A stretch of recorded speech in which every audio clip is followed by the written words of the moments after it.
Hi everybody. I will definitely not be able, on this side of the rapture, to do community posts, so I'm trying to be creative.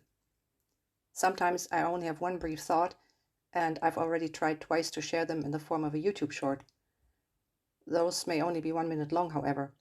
I tried again just now with a thought I had about a certain verse that came to my mind, but it turned out to be too long to be read in 1 minute. So I'll just read it to you now, the way it is. Isaiah 42, verse 6 came to mind. I am the Lord, I have called you in righteousness. I will also hold you by the hand and watch over you, and I will appoint you as a covenant to the people, as a light to the nations. A prophecy about Jesus, the Messiah. He was promised to be a covenant to the people of Israel. He would also be a light for the nations. It does not say he would be a covenant for the nations, the Gentiles. The light, however, is not only for the Gentiles, but also for Israel. Isaiah 9, verses 2 and 6. The people who walk in darkness will see a great light. Those who live in a dark land, the light will shine on them. For a child will be born to us, a son will be given to us, and the government will rest on his shoulders. David knew this. Psalm 27, verse 1. The Lord is my light and my salvation. Whom shall I fear? The Lord is the defense of my life. Whom shall I dread?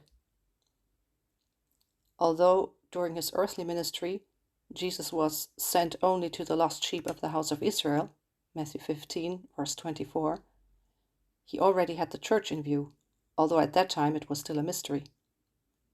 It would consist of both Jews and Gentiles, sole condition to become a member of it and benefit from him, the light, faith.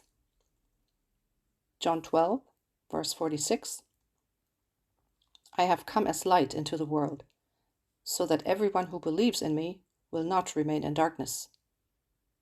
Paul knew this. Acts 27, verse 23, that the Christ was to suffer, and that by reason of his resurrection from the dead, he would be the first to proclaim light both to the Jewish people and to the Gentiles. The covenants, however, were for Israel. Romans 9, verse 4. Israelites to whom belongs the adoption as sons and the glory and the covenants and the giving of the law and the temple service and the promises. For Israel only. The Gentiles, however, were, at that time, separate from Christ, excluded from the commonwealth of Israel, and strangers to the covenants of promise, having no hope and without God in the world. Ephesians 2:12. But now, in Christ Jesus, they, who formerly were far off, have been brought near by the blood of Christ. Verse 13.